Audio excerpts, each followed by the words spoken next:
nongeye kubasuhuza nanone mbaha ikaze muri iki kiganiro cy'uyu munsi.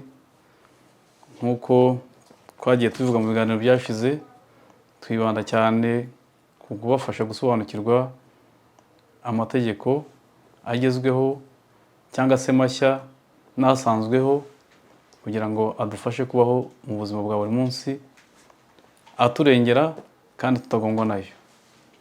Uyu munsi rero nifuje kubasangiza amwe mu mategeko y'ingenzi, nubwo yose ari ingenzi ariko hari ayo duhura nayo buri munsi.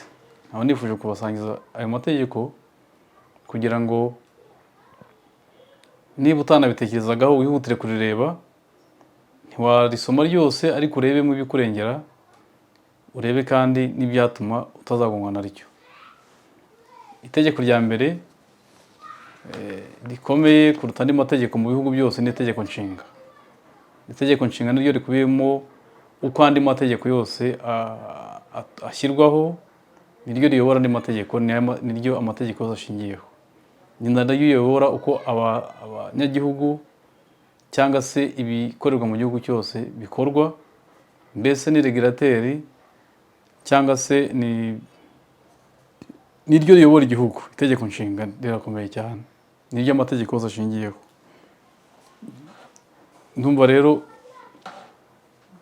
kwicara utazi itegeko nshinga ry'igihugu cyawe ngo umenye ese ubundi mu itegeko nshinga n'iki kibamo kindengera, uba ugomba kurimenya kugira ngo ube umuturage usobanutse. N'ikindi gihe niba ngombwa ko uhura n'amategeko, hari n'amategeko aba akoze harimo icyo bita icyuho, uzavuga atari itegeko nshinga ko iri tegeko rivuga ukundi. Muri make iri tegeko rirandenganije kuko itegeko nshinga hari ukundi ribivuga kandi bindengera. Ibyo ntushobora kubimenya utarafashe umwanya ngo uganire n'umunyamategeko cyangwa ufate umwanya ndetse usobanukirwe zimwe mu ngingo zikurengera, nizo tuzagenda tuvugaho. Ubu nababwiraga gusa amategeko y'ingenzi umuntu akwiye kuba azi, harimo itegeko nshinga ry'igihugu icyo ari cyo cyose urimo, kuko ntabwo abo tubwira ari abari mu gihugu kimwe gusa, ntabwo ari ku isi yose, kuko bose barebwa no kubahiriza amategeko mu bihugu barimo, kuko ahari uko byamera kose amategeko arakoreshwa mu bihugu byose. Hari itegeko ry'umuryango, itegeko rigenga umuryango. Ni itegeko rigenga umuryango, niho dusangamo imibanire nyine y'abantu, tukazasanga n'irangamimerere, uko umuntu abaho kuva avutse, ibimurengera kuva avutse, akitwa izina, agakura, akazashaka, agashyingirwa, byose biri muri iryo tegeko. Hakazamo no gutandukana, muri iki gihe bireze cyane, rimwe na rimwe usanga n'impamvu zo gutandukana nyine zishingiye ku kutamenya amategeko, cyangwa se n'uyazi ariko ntamenye ngo nditwara gute mu gihe cyo gutana, kuko gutana ni uburenganzira bw'umuntu. Divorce ni uburenganzira bw'umuntu ubana n'undi, ariko mbere yo kuyinjiramo ukwiye kuba hari icyo uzi, ukwiye kuba hari icyo uzi ku mategeko abigenga. Ibyo nabyo tuzagenda tubigarukaho. Irindi tegeko ni itegeko rijyanye n'izungura, ariko nkivuga ku ry'umuryango niho harimo n'imicungire y'umutungo w'umuryango. Imicungire y'umutungo w'umuryango, ubwo tuvuga umuryango tuba tuvuga umugore n'umugabo bashakanye, hanyuma bakabyara, bakagira n'ibyo batunga. Iryo nibyo tuvuga ku micungire y'umutungo w'umuryango.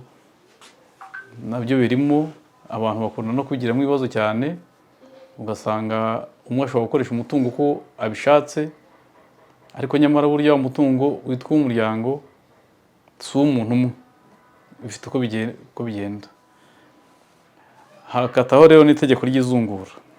Itegeko ry'izungura naryo rirakomeye cyane, kuko abenshi turimenya iyo twageze muri icyo gihe cyo kuzungura, abantu bakaryaniramo, ibibazo bikavuka, abantu bakajya mu nkiko, aho ugasanga icyo wagiye kuregera cyari gukemuka utagombye kujya mu rukiko iyo uza kukimenya mbere. Cyangwa se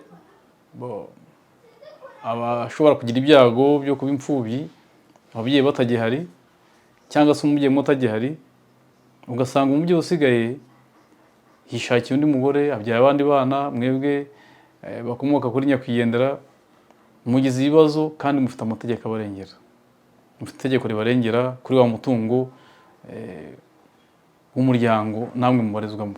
Ibyo byose ntabwo ari ingingo twavugira muri iki kiganiro zose, ariko tuzagenda tugaruka kuri imwe uko iminsi igenda iza muzagenda mubikurikira. Itegeko rero ry'izungura naryo ni ingenzi cyane mu buzima bw'umuntu, kuko uko byamera kose ubaho ukagira abo ukomokaho, bikazagera igihe bakaba batakiriho ukabazungura. Kuzungura ni ikintu gikomeye. Hakaba itegeko ry'umurimo. Itegeko ry'umurimo naryo abarimenya kenshi barimenya batakaje akazi, nabwo ari kubaza ngo ndakora iki. Gutakaza akazi ntibyabura, kuko n'ubundi itegeko ntiryakuza gutakaza akazi. Ariko se niba utakaje akazi, menya ngo ntakaje akazi, ariko nyuma yo gutakaza akazi hari amategeko andengera, hari ibyo ngenewe nk'umukozi, hari ibyo umukoresha ngomba. Ibyo byose ukaba ubizi ukabikorera ku gihe, kuko bigira igihe birangira ukaba wabura uburenganzira bwawe kubera kutamenya amategeko. Itegeko ry'umurimo naryo ni ngombwa kurimenya. Hakaba itegeko ry'ubutaka. Ubutaka rero ubwo ni ikindi niba ari mu Rwanda gusa njya mbibona, ariko ubutaka ni ikintu gikomeye cyane mu mibereho y'abantu. Ubutaka abantu bashyiraho ibikorwa remezo, bahingamo imyaka ibatunga, babyaza umusaruro. Ni ikintu rero gikomeye ugomba kuba uzi ngo ubutaka mfite, ese amategeko abugenga ni ayahe?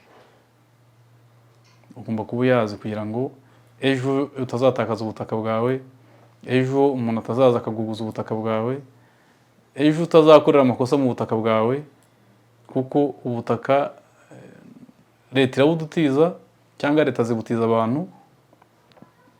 Ariko ugomba no kumenya andi mategeko agenga ubutaka, uko umuntu abubona, uko umuntu abubura, uko umuntu abutunga, byose birimo aho ngaho. Naryo ni itegeko umunyarwanda cyangwa se uba mu Rwanda n'ahandi ku isi ashobora kuba azi kugira ngo rizamurengere. Itegeko rigenga imisoro. Imisoro, nta gihugu kitagira imisoro. Imisoro ni ngombwa kugira ngo igihugu gitere imbere. Imisoro ni ngombwa kugira ngo ubucuruzi bugira umurongo. Rero mu bihugu byinshi haba hari amategeko agenga imisoro. Umuntu agafata imari ye akayishora mu bushabitsi cyangwa se no mu bindi, ariko ukirengagiza kumenya icyo gihugu kivuga ku misoro. Rero kutamenya umusoro, kutamenya itegeko rigenga umusoro biba bikuganisha mu kaga, kuko uba wahombye no kutabimenya. Ushobora gushora imari ariko ukanyereza n'imisoro kandi utabizi. Kunyereza umusoro ni ikintu ibihugu byose bihana. Rero ugomba kuba uzi itegeko rigenga umusoro, uko utangwa ku biki, wakona abande, byose uca mu zihe nzira. Iryo naryo ni itegeko nkurarikira kuzamenya. Tuzagenda tugaruka ku ngingo zimwe na zimwe zaryo, kuko rimwe na rimwe biragorana kubona umwanya wo gufata igitabo cy'amategeko ukagenda uvanguramo ingingo ku yindi, ushobora no kwisoma ntubyumve. Ariyo mpamvu tuzarigarukaho naryo. Hakaba itegeko cyangwa se icyo twita code penale. Itegeko rikubiyemo ibyaha n'ibihano. Ibyaha n'ibihano naryo rinini cyane abantu bakunda kugorerwamo, kuko akenshi iyo umuntu atangiye gukurikiranwaho icyaha, buriya tegeko nyine riba ryaje bakumenyesha icyo ukurikiranyweho n'icyo uzahanishwa. Icyo gihe umuntu abura amahoro. Ariyo mpamvu rero umuntu akwiye kumenya ngo ese muri iri tegeko, mu byo nkora bya buri munsi, ni ikihe cyaha gishobora kuberamo nakirinda? Ese igihe cyabaye nditwara gute? Kuko nabyo ntiwavuga ngo uzabaho nk'umumarayika n'undi ashobora kugukorera icyaha atari nawe ugikoze. Ibyo byose ni ibyo kumenya, ukamenya ngo mu buzima bwanjye bwa buri munsi nakirinda iki, nakitwara gute mu gihe ngeze mu kibazo nk'iki ngiki. Byose rero tuzagenda tubigarukaho kuko ni itegeko rinini cyane, naryo utavuga ingingo zaryo wicaye mu kiganiro, ariko tuzagenda dufata ingingo imwe cyangwa eshatu tuzivugeho, kimwe n'uko namwe muzagenda mutubwira uko mubibona n'ibyagiye bibagora kugira ngo tubisobanure. Itegeko rigenga itangazamakuru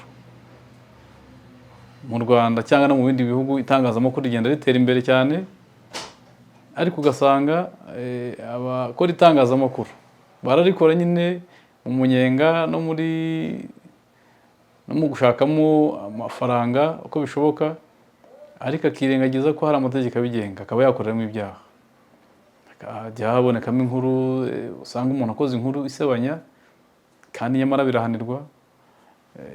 Hirya muri rya tegeko twavuze rigenga ibihano n'ibyaha hari ibiguhana, hari uburyo umuntu ashakamo amakuru, inzira bicamo.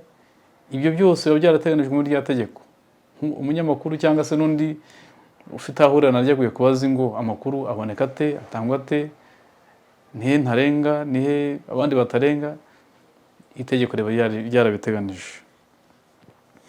Itegeko ry'ibidukikije. Itegeko ry'ibidukikije reka ariryo dusorezaho. Amategeko ni menshi niko twavuze, ariko nagenzana ayo tubona buri munsi. Ibidukikije ubu gahunda ni ukubungabunga nyine ibidukikije, tukagira isi nziza itangiza ikirere, tutarwanya za plastique, kugira gute, byose bifite amategeko abigenga. Ari nabwo ushobora gusanga ugiye gutangira ubucuruzi n'urugero rutoya, ariko warangiza ukajya kurangura amashashi ukaza kuyacuruza mu Rwanda, ukajya kuyacuruza mu Rwanda n'urugero. Ukwiye kumenya ko hari itegeko rigenga ibidukikije, rirengera ibidukikije, ko ishashi zitemewe gucuruzwa mu Rwanda. Ubikoze utazi amategeko abigenga, icyo gihe ishoramari ryawe riba ripfuye. Rero tuzafata umwanya wo kubabwira buri kimwe cyose mu biganiro bizakurikira.